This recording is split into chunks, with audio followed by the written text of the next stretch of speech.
Pues nosotros como inteligentes, aquí en México, antes la marihuana era lo que triunfaba. Y a raíz de todo lo que pasó, de que la legalizaron y todo eso, se hizo un descontrol. Aquí sí, no más es más cuidar que no se metan aquí, cuidar la frontera y que no haya los que andan vendiendo drogas sin permiso, esos también se tienen que ir. Se escuchaban muchos balazos todas las noches, desde las 12, ponle hasta las 3, 4 de la mañana, balazos, carros corriendo, mucha violencia, muchas muertes. The Sinaloa Cartel is in a fight for its very survival. Not only is Ovidio El Raton Guzman in U.S. witness protection right now snitching his ass off, alleging, amongst many other things, that his organization's cocaine plug was none other than Venezuelan President Nicolas Maduro, but as of this recording, old man Mayo Zambada has pleaded guilty to drug trafficking charges in Manhattan federal court and is being ordered to hand over $15 billion in illicit assets. He's cooked, se acabó, and the political pressure from the U.S. isn't letting up. El gobierno ahora viene de allá de Estados Unidos con ustedes. Mexican senators are openly calling out the blatant corruption of the Morena party inside the halls of Congress in Mexico City, and President Claudia Sheinbaum just extradited another round of kingpins and most wanted cartel players to the United States, ostensibly as a way of appeasing the American government and preventing them from looking even deeper into her party's ties to the Sinaloa Cartel. Todo está en cuestión del gobierno, hermano. El gobierno es el que está haciendo su... Porque si el gobierno quisiera, nosotros tampoco no hubiéramos crecido tanto, pero el cartel creció porque el gobierno quiso. Porque siempre recibió parte de lo que el cartel hacía, el gobierno lo tenía. Y ese es el detalle. Mientras la corrupción no pare, esto va a empeorar peor. And finally, the carnage in Culiacán continues between the Maíza and the Chapitos. It's estimated that over 1,000 people have been killed or disappeared in that city since the fighting began last September. The other day I read that a van filled with 20 decapitated bodies showed up on the side of the highway in Culiacán one morning. This kind of violence, unfortunately, has become par for the course in Culiacán these days. The civil war broke out last year after one of Chapo's sons, Joaquin Guzman Lopez, lured old man Mayo Zambada to a property in Sonora under the guise of discussing a real estate opportunity.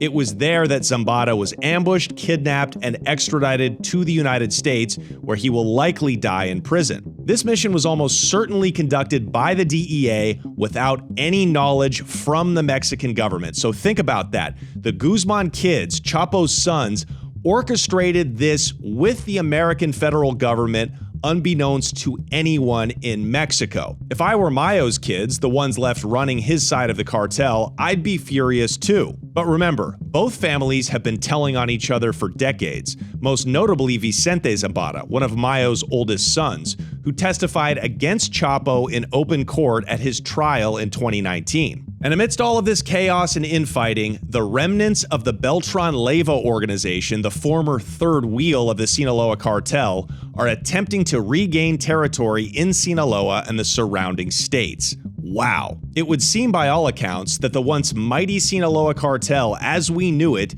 is disintegrating before our eyes. El gobierno ni lo mencione. El gobierno está incorrompido. ¿Ustedes no están amigos con el gobierno militar o que sea marina o guardia civil que ustedes eran? Pues antes que nada se tiene que hacer un aviso y todo, siendo gobierno y todo. Porque ahorita no hay comunicación, está caliente, es un desarreglo. But how has this actually affected drug trafficking and drug routes into the United States, specifically in the border regions of northwest Mexico that the Sinaloa Cartel controls? Because after all, that's what this whole war on drugs is supposed to be about, right? Stopping drugs from flowing onto American streets. I took a trip down to the city of Nogales in Sonora, Mexico, to find out. And before we get started, if you could please do me a huge favor and leave a like and a comment on this video and subscribe to the channel if you haven't already. It helps push it out to a lot more people, and we really, really appreciate it. Ándale, güey, vámonos. Pues nosotros siempre hemos sido el cartel de Sinaloa, mismos Mayos y Chapos, y ahora está el peor. Me voy a tener que unir a uno. Es el juego, es el nombre del juego. Es the name of the game. Pues la verdad, el tren nadie lo puede parar. Y aquí las plazas saben bien que es de uno. No van a parar lo que es droga. Miedo no creo que tengan, porque pues dicen, no, pues si ellos también quieren, nosotros también queremos, podemos y queremos, porque si el pueblo se une es mucho más que todo el ejército, pues. Entonces más bien el pueblo es el que tiene, el que hace la respuesta, no.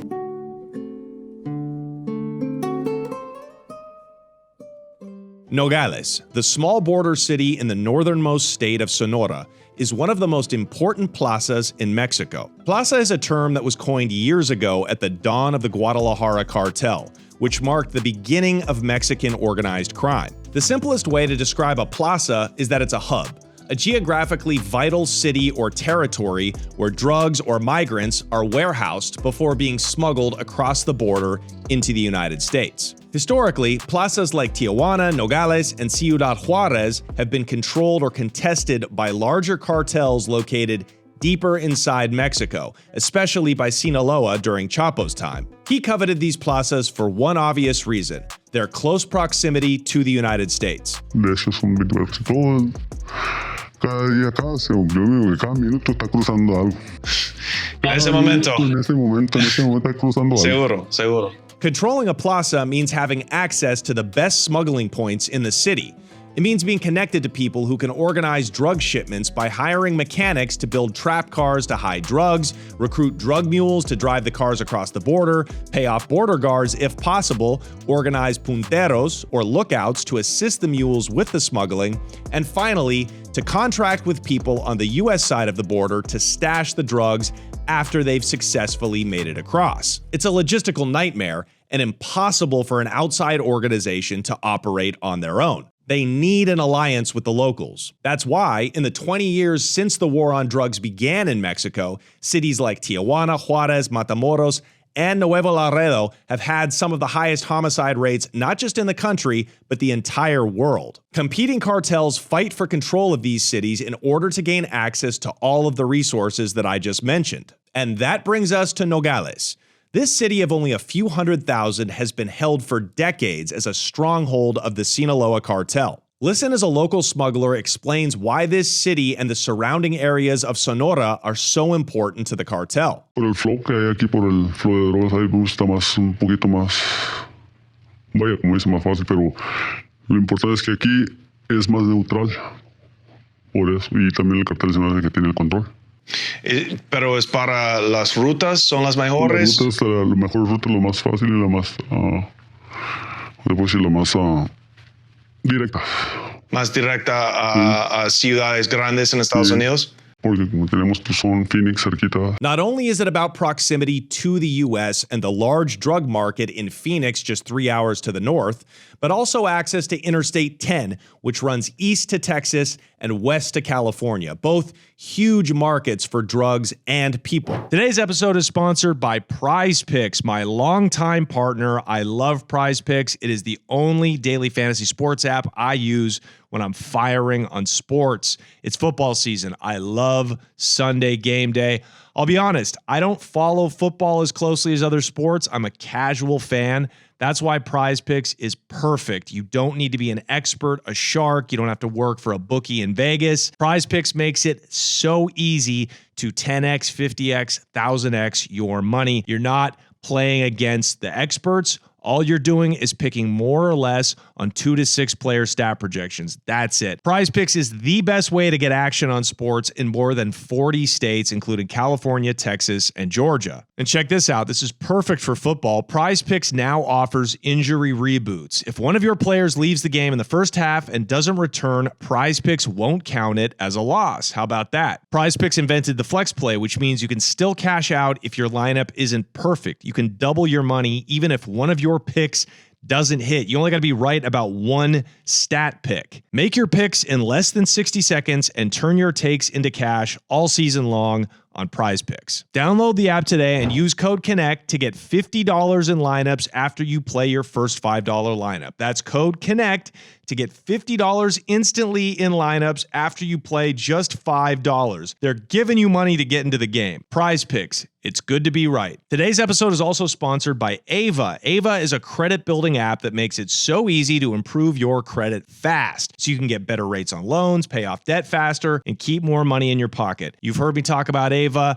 I had poor credit for the longest time. Even though I have money in the bank, I would get denied for loans. It would cost me more money to borrow money to try to scale up my business. I should have used Ava right off the jump. They also have a secured credit card. You can get approved in 5 minutes and get credit up to $2,500 to pay for existing bills and subscriptions automatically. There's no credit check, no interest, and no hidden fees. That's no interest, dude. Just an easy tool that helps build your credit behind the scenes. Here's how it works. Ava reports your on-time payments to all major credit bureaus every single day, helping you build solid credit history quickly. The longer you stick with Ava, the higher your score can go. For just $8 a month, $8 a month, you get access to all of Ava's credit building tools. Ava keeps it low stress, low cost, and super transparent. Take control of your credit now. Download the Ava app, that's AVA, today, and when you join using my promo code CONNECT20, you'll save 20% for your first year, monthly or annually. It's up to you. Once again, that's the Ava app, AVA, and use my promo code CONNECT20, CONNECT20, so they know you heard it from me, and get 20% off whatever plan you choose for up to a year. That's like $6 a month to help you build a great credit score that is going to launch your financially free future. And just make sure to use my promo code CONNECT20. Thanks to Ava, and now go and get yourself some good credit. Mexican cartels are bound by the same laws of physics as any company trafficking legal goods. They need to get their merchandise from point A to point B in the fastest way possible. The desert regions of Sonora and southern Arizona have always been outlaw country, long before cartels took them over. Human smuggling is the foundation of illegal business in Sonora and goes back many decades to the beginning of the 20th century. The smugglers, known as polleros, are local people who are intimately familiar with the terrain and utilize the vast stretches of barren Sonoran desert to sneak migrants across the border into the US. Even today, while it is taxed and controlled by the Sinaloa Cartel, human smuggling remains a mom-and-pop enterprise in Nogales. The biggest difference now is the huge amount of money that's at stake. As years went by and law enforcement on the border became more difficult to evade, the price of smuggling skyrocketed. ¿Y cuánto cuesta a un mexicano? De 10,000 a 15,000 pesos, dólares. El precio ha subido desde todos esos políticos, el cambio de Trump. Demasiado, sí. Puede haber diferentes precios, pero sí ha subido demasiado. Es el trasiego de los indocumentados. Es por eso que ahora tenemos más peligro. Porque es más difícil cruzarlas. ¿A usted qué se le hace difícil? ¿Cruzar una droga o cruzar un humano? Humano. Y mire dónde estamos. Now, under Trump, forget about it. This is a man we'll call Frank. Frank was born in Nogales, but grew up as an American in Tucson, Arizona. Como que está más impuesto como al gabacho, ya está muy impuesto a ese sistema. Ya del otro lado estaba como te diré, ya ni la va a estar allá, ya todo el tiempo cuando caí, porque 3 veces me deportaron, las 3 veces andaba que no me aguantaba aquí ni un segundo, ya me quiero ir para atrás. Like many Mexican Americans who grew up close to the border, Frank has had intimate ties with organized crime in Nogales since he was a kid. He got his start selling cocaine for the organization while he was still in high school. Pues yo empecé muy a temprana edad, como a los 17 años. Empecé a vender cocaína en la escuela. ¿Y estabas parte de la organización o solo...? Iba empezando apenas, iba haciendo, como le dicen, los pininos para ir subiendo. ¿Y quién fue la organización, el cartel, la mafia que tenía control de la ciudad en esta época? Hace como 25 años. El cartel de Sinaloa. Eventually, he moved up and became a logistics operator for the cartel, overseeing huge shipments of coke and crystal meth spilling over the border. Pasaba, a decir que llegaba una parte como Phoenix. Nomás llegaba, revisaba, que todo estuviera bien, que estuvieran bien los sellos, cerraba, me iba en avión, él se iba por ese, llegaba y revisaba otra vez el carro, que todo estaba igual. Wow. Nomás checando. Checando la mercancía de 3 a 4 toneladas de cocaína. He also guarded stash houses and hired American drug mules to transport the drugs to different parts of the country. During our interview, Frank revealed something very interesting, the answer to a question I've been asking since I started this podcast 3 years ago. Does the Sinaloa Cartel send people from their plazas in Mexico into the United States with the specific intent to sell the drugs they smuggle over? ¿Y crees que ellos mandan gente, les mandan a la gente allá a las ciudades específicamente para vender drogas, o es que nomás resultó que los inmigrantes de México, de Sinaloa, de Nogales, resultaron que a mudarse allá y tienen conexiones con el cartel aquí? Pues muchas veces mandan gente para allá. ¿En serio? Mandan gente para allá para que tengan, como dicen aquí, su placita para tener su territorio. Ya nomás llegan y se encargan nomás de la logística. According to him, yes, they still do. Pero ustedes, los capos aquí, mandan pistoleros para sacar o matar gente en el otro lado? No, sí. Listen up. Yeah, you. This is not my normal ad read. This episode is brought to you by my new favorite company, Free. That's right, pouches, baby. I have wanted to be a poucher since the Zin phenomena came to being a couple of years ago. I mean, I love how people are popping them in their mouth when they podcast, playing golf, at the gym, at the office. And I tried Zins, and I swear to you, the first time I tried Zins, I tried the 3 milligrams, and I almost vomited. But bro, Free sent me some product, and I'm telling you, I'm hooked. This is not for the casual user, but if you're a poucher like me, or you thought about getting into pouching, but weren't sure of the side effects, I'm telling you, Free, F-R-E. It's got incredible moisture technology, more strength options between 3 and 15 milligrams, all of these yummy flavors, lush, wintergreen, my favorite, mint. Dude, I pop them on my mouth. I have to have them now when I'm on a flight, when I am podcasting for sure. Even at the gym, it gives me that tiny little boost of energy. But it's not tobacco. No. These do not poison you the way tobacco does, okay? It does contain nicotine, I must say that. Must be 18 and above to use these. Get off the booze, get off the dope, get off the fent, and get on Free. I swear by these guys, okay? Instantly became a customer. And look, you can buy 100-count pouches. Incredible brand, bold brand, perfect for high-stress situations, whether I'm on stage at a comedy show or I'm dealing with real-world pressure, like trying to interview this sicario who's coked out of his mind and he looks like he wants to kill me. Let me pop a Free in and just calm down and perform my best. Free, F-R-E, go check them out. 33% more pouches per can and per package at similar price points like the leading brands like Zyn. Now I'm in the game, baby. I'm in the game. I've been looking for a way to get into the nicotine game for as long as I've been an adult, and I can't handle it. I can't handle cigars, I can't smoke cigarettes. Forget all that, dude. This is the revolution. The revolution is being televised. Go get him. F-R-E, Free. And thank you for sponsoring the show. Sometimes, like in the case of Frank, cartel members in the U.S. will be organically produced. Families who grow up in cartel strongholds like Nogales immigrate to the U.S. to raise their kids, but they maintain close contacts in Mexico. Then, when that kid comes of age, he taps those contacts and begins working with the cartel, but now as an invaluable American insider. Things really began to unravel in Nogales and for the Sinaloa Cartel in general around 2008, when Arturo Beltran Leyva, Chapo's former partner and the third-ranked capo among the bosses of the Sinaloa Federation, deployed his forces from his stronghold in southern Sinaloa to Nogales in an attempt to wrest the city from Chapo. Frank remembers vividly the Beltran-Chapo War. He describes those times simply as the terror. Y cuando entregó los Beltrán a la ciudad, Es cuando se empezó el terror, ¿cómo es? el terror. Sí, el terror. Wow. Descríbelo. ¿Qué tipo de terror? Porque se escuchaban muchos balazos todas las noches, desde las 12, ponle hasta las 3, 4 de la mañana. Balazos, carros corriendo, mucha violencia, muchas muertes.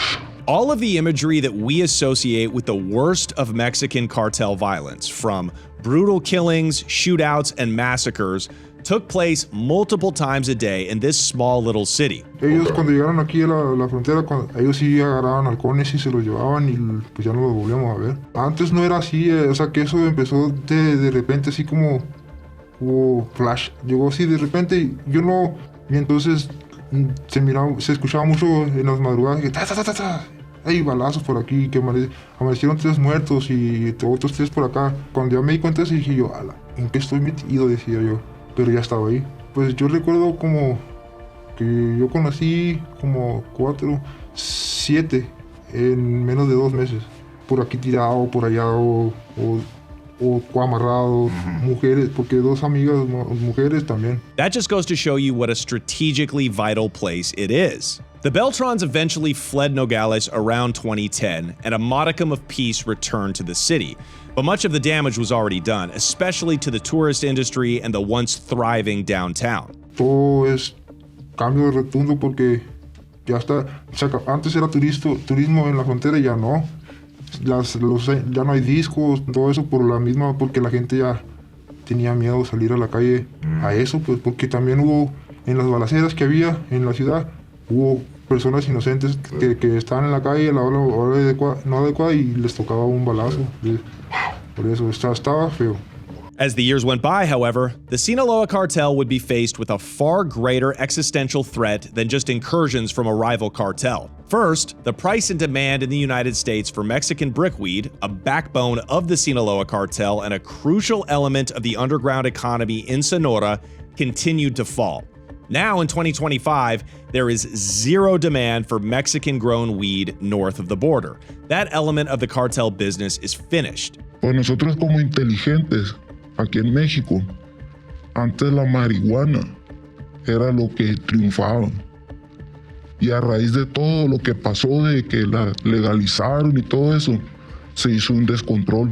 But worse than that, year after year, the relationship between the Mayo and Chapo factions of the organization continued to strain. It didn't help that both sides were ratting on each other. Pero ahora quién sabe, por eso desde que la caída de los jefes, no se sabe quién queda, quién no, con quién va a seguir, con quién no, porque pues nosotros siempre hemos sido el cartel de Sinaloa y eran los mismos Mayos y Chapos y ahora está el peor. In 2016, Chapo was arrested for the final time and extradited to the U.S. His son Ovidio went down in 2023 after the second Culiacanazo, and then the dagger, the final blow, came last year in July of 24, when El Padrino himself, Ismael Mayo Zambada, got kidnapped and extradited to the United States, where he finally waved the white flag and pled guilty, the last of the great Mexican narcos gone. And now, in cities and regions throughout Mexico, the political pressure from the United States and the Trump administration has caused an unprecedented wave of crackdowns by the Mexican government against organized crime. Check out what this sicario, who works for the Chapitos side of the cartel, had to say about the current relationship between the cops and the criminals in Nogales. Por eso ahorita nosotros no traemos nada porque la policía, la que nosotros tenemos como aliados, ya no es tan porque... The agreement has been broken. That's all we heard while we were down there. The agreement is off. Pero ahorita no hay arreglo, no hay nada. ¿Qué pasó con los arreglos con la policía? Pues no quieren nada, no quieren arreglo. Ya están agarrando, como dicen aquí, a Juan y Pedro. Ya se acabó. Dicen que va a volver, quién sabe. Pero están en espera también. Por todo, ya me imagino, yo digo, no, personalmente, que es por el problema que está pasando en Culiacán. This agreement refers, of course, to the long-standing system of payoffs by the cartel to officials in the federales, all the way up to the military and even the Mexican Navy. This corruption is what allows organized crime to thrive on the scale that it does in Mexico. But now, at least for the time being, that system has been put on hold. And it makes sense. Politicians and their cronies in the military are under a microscope in every state in Mexico. In fact, recently the governor of Sonora had his visa revoked by the US State Department for his alleged ties to the cartels. This might be the first time in the modern history of Mexico that this has happened. The fund has been suspended indefinitely, and the privilege of paying to operate seems to have been revoked, at least here in Nogales. In fact, when these sicarios agreed to meet us on a remote piece of property located west of the city, they left their guns at home. They were worried about being pulled over by the federales and taken to jail. Only the local cops, they tell us, still have their back. So, does this mean that the Sinaloa Cartel has closed the books, abandoned their most coveted plaza, and returned to Sinaloa? No, not by a long shot. They're evolving, as they always do. We were told that human smuggling routes have moved far to the east of Nogales, in the remote Patagonia Mountains, which provide thousands of miles of natural cover for the polleros to play their cat-and-mouse game. And of course, the official border crossing in the heart of Nogales is still active 24 hours a day, with commercial trucks, passenger cars, and even pedestrians bringing heroin, fentanyl, crystal meth, and cocaine into the United States. En carro, compartimentos secretos, eso hay mucho. Han hecho muchos eléctricos, pues se monta una parte, se abre una cosa y se mete, sí. Guerreros y todo eso que se dedican a eso. Que los manden caminando también por la frontera, sí. Por la puerta, ya sea con pasaporte o ciudadanos. Y los que tienen los safe houses en el otro lado, ¿son ciudadanos también, o son mexicanos, o son...? Revueltos, vienen de varios, hasta hondureños y de otros países también, trabajando para la empresa. Nogales is also home to another illicit phenomena that has swept Mexican cities over the past 25 years, and that is retail demand for drugs. Make no mistake, Mexico has a drug problem. It isn't just us in the United States. So there's a growing middle class in Mexico now. We're standing on a hilltop next to an old barrio with shanty homes and places that look like that, right? But next to it will be brand new condos built by people who work in factories. Their wages are going up. They're making more money. They're able to send their kids to school. But unfortunately, also, this has opened up a market for drugs, especially drugs like meth, speed, coke, working class drugs that bus drivers and factory workers take to, stay up and get through their shifts. And this has been a boon for cartels.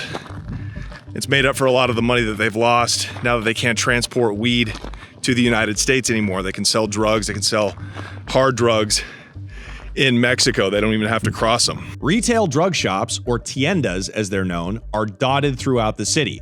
We stopped by one of them with Frank to see for ourselves how easy it is to score dope. Hint, hint, very easy. All right, we just came from a little tienda buying some coke.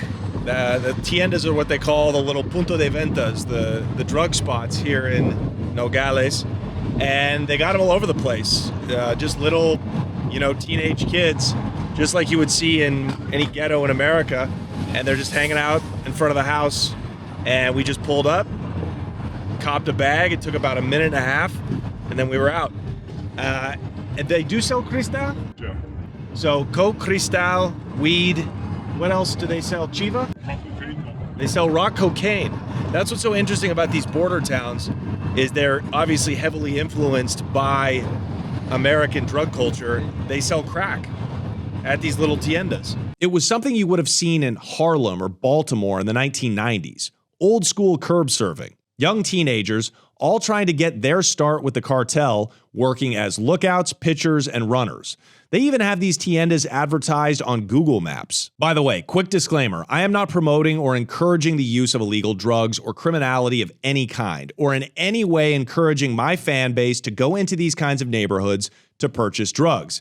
It's extremely dangerous, and my team and I only did it for documentary purposes. That being said, it is wild how cheap the blow is in Mexico. And it makes sense. World cocaine prices have bottomed out in recent years due to massive overproduction in Colombia. Mexican drug traffickers can't fetch very much wholesale for a brick of cocaine in the United States right now. So naturally, a lot of what they import from South America stays in Mexico to get stepped on and then sold out at the retail level in tiendas like these. It's an important source of income for the cartels, especially since their marijuana export market to the US became extinct. Anyone in Nogales caught operating a tienda without permission from the organization, well, you can guess what happens to them. Clandestinamente. Sí, pero si lo cogen. Cuidado. Porque si tienes suerte, te pegan te marcan de chapulín. Another fascinating element to the retail drug market in Mexico are the drugs that the cartel permits and the ones that it doesn't. It seems like every plaza has a different set of rules depending on which organization is running things. For example, we learned that in Nuevo Laredo, on the far eastern side of Mexico, which is run by the Northeast Cartel, in that city, crystal meth use and selling is completely forbidden. But here in Nogales, for example, weed, coke, and meth are permitted. It's heroin and fentanyl use and distribution that are strictly against the rules. Es que lo que está pegando ahorita mucho es el cristal y lo que está también, y otra que es el fentanilo. El fentanilo sí vende aquí. Está prohibidísimo. Y la chiva también se prohíbe, ¿no? Está prohibido. ¿Por qué? Pues dicen que porque es más peligrosa, pues sí, todas las drogas son peligrosas, ¿no? Pero digo que esa es más adictiva, es más dañina. Pero, ¿tú crees que ese es un político de los carteles que le adoptaron cuando nosotros en Estados Unidos y nuestro gobierno se asustaron y comenzaron de exigir a tu gobierno para que darle el mano duro? Yo Sí. me imagino que sí, porque como están las cosas, era como para bajarle nomás de...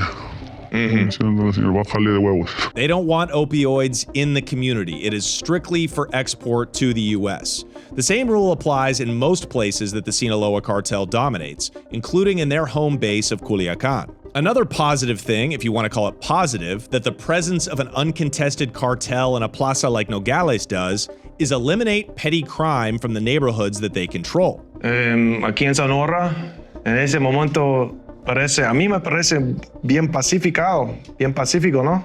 Pues porque así hemos mantenido. Ustedes responden a cualquier llamado que no puede ser la policía, la autoridad o los militares. Frank took us to a barrio called Buenos Aires, which is literally pushed up right against the border fence. I'm in this barrio overlooking the border fence. You can see it right there. And on the other side is Arizona. So this colonia, this neighborhood right here is filled with lookouts and obviously drug selling spots. What was really interesting that we found out from the locals is that in years past, this neighborhood was super dangerous. You had drug addicts everywhere, armed robberies, break-ins. And then when the mafia, as they call it, the cartel moved in, they put a stop to all of that. They don't like thieves. They don't like open drug use. So if you're caught stealing or breaking into somebody's house, if you're a normal person, you just go tell one of these lookouts and they run it up the flagpole, and pretty soon that fucking guy that just robbed you, you won't be seeing him no more. In fact, the sicario who we interviewed told us that that was one of his duties, to locate and kill common criminals who are wreaking havoc on ordinary citizens. Lo que anduviera mal, gente que anduviera desalineada, los que anduvieran robando, extorsionando, eso, cuidar el pueblo. Cuando di cuenta que cuando se iban a la calle a patrullar, la vigilancia era de, pues como digo, los que andaban diciendo que trabajan para entrar a la empresa, a los comercios y quitando dinero, pues a ellos ya teníamos varios en lista y más o menos dónde íbamos por ellos y los presentábamos. Pero aquí sí, no, más es más cuidar que no se metan aquí, cuidar la frontera y que no haya los que andan vendiendo drogas sin permiso, esos también se tienen que ir, pero... It's incredible to me that a criminal organization in a place like Nogales can actually reduce crime, when just 1,000 miles south in Culiacán, they've turned that city into a war zone. Such is the great irony of Mexico. And it's true. Despite the murderous, irreconcilable beef between the Chapitos and the Mayitos in the state of Sinaloa, in Nogales, things are as low-key as they've ever been. So Nogales is split into two territories. There's a railroad that cuts up through the middle of the city, and on one side is the Maíza, the Mayos, and the other side is controlled by the Chapiza. And according to our guide, even though they're down in Culiacán killing each other every day, here in the border, there's a mandate to keep the violence to a minimum. So Things are actually very chill right now, which is smart. I mean, they got enough problems dealing with the military, dealing with our government, that they don't need to be running around making things any hotter than they need to be. This is an order that comes from the top brass of the cartel. Entonces es lo que tenemos que cuidar, que no pase nada. Y nosotros como gobierno no peleamos por lo mismo, pues, porque para que nos dejen ser. Sí, pero ahorita no, porque no quieren por como se puso el gobierno más duro, pues. Pues nosotros en la calle andamos como civil normal, no tenemos nada. No traemos armas, no traemos clave, no podemos andar haciendo cosas de cerrelas para que no haya represalias. Pues. Both sides seem to go about operating their tiendas and their smuggling activities in silence. For now, anyways. I asked Frank why. Why, in the face of all of this chaos within the Sinaloa organization, do the Plaza bosses in Sonora not come together to form their own cartel and send both the Mayitos and the Chapitos back where they came from? His answer was simple. No, pues le falta mucho manpower y alguien que tenga lo suficientes para hacerlo. Vos, va a ser un cartel porque Hay que tener los más huevos y los más sicarios. Más sicarios, más hombres. Porque saben bien cómo están las rutas y todo lo que trasiega uno. They have more soldiers ready to kill. It is Mexico, after all, and the ability and the willingness to commit violence is still the most powerful currency. Just listen to what this sicario said when I asked him how he had managed to work as a killer for almost 10 years and never get arrested. ¿Y nunca te han arrestado? No. Wow. He estado a punto, pero siempre me les voy. Llevar con una matanza, estar bien fácil, más o menos, para escaparte después de lo cometes. Sí, pero Ese es el problema. Bueno, pues como no hay investigación que siga, pues. no. Si no te vieron, no tienes un testigo, no hay investigación, no hay... It's just easy to get away with murder. And when you've got the backing from an organized crime group with armies of lookouts all over the city and the region, it's basically a guarantee. And that is the fundamental problem with law and order in Mexico. Arresting and extraditing drug lords won't make homicide detectives investigate murders more thoroughly. And as long as they don't, they'll allow for new criminal leaders and structures to emerge even after they've toppled the old ones. Pues la verdad, el tren nadie lo puede parar. Pasarlas todo el tiempo se va, lo que pidan, todo el tiempo se manda. No van a parar lo que es droga. Para mí es un trabajo, no tengo preferencia no estoy tan enamorado del cartel, pues yo es un trabajo, pero pues si yo le soy leal al comando, el que me diga con el que yo estoy bien, ahí me voy a ir. I like adrenaline.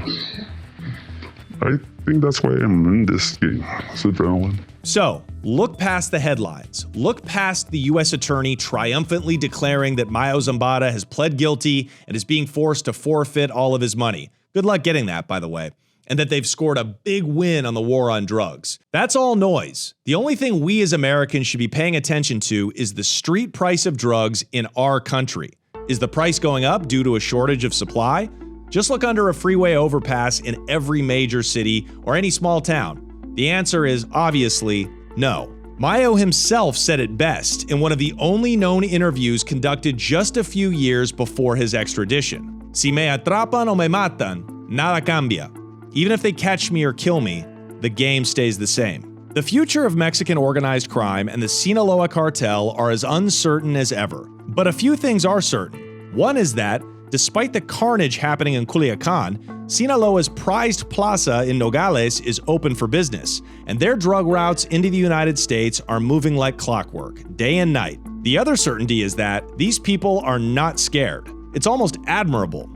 In the face of threats by Donald Trump and the most powerful military on earth, they continue to stand their ground, adapt, and evolve. Nosotros estamos peleando algo como por decir, cuidar el terreno que ya está ganado. Yo diría que en el cruce, porque nosotros vivimos de lo que la gente cruza, los que cruzan por otro lado, ya sea indocumentados o droga, es de ellos porque... Yo estoy peleando por mi familia. ¿Y cuántos años más vas a chamear así? Mientras sale el Trump de Estados Unidos. So, whoever emerges triumphant in this tragic civil war between the remnants of a once great drug empire, one thing is for certain. These dudes from Nogales are gonna keep working. All right, you guys, that's been today's video. Thank you for watching. Do me a quick favor, hit that subscribe button, turn on alerts so you get notified whenever we drop new content, and check out our Patreon, patreon.com/theconnectshow for uncensored and ad-free bonus content, plus live videos, Q&As, all sorts of fun stuff that we do and that we're very, very proud of. We'll see you next week.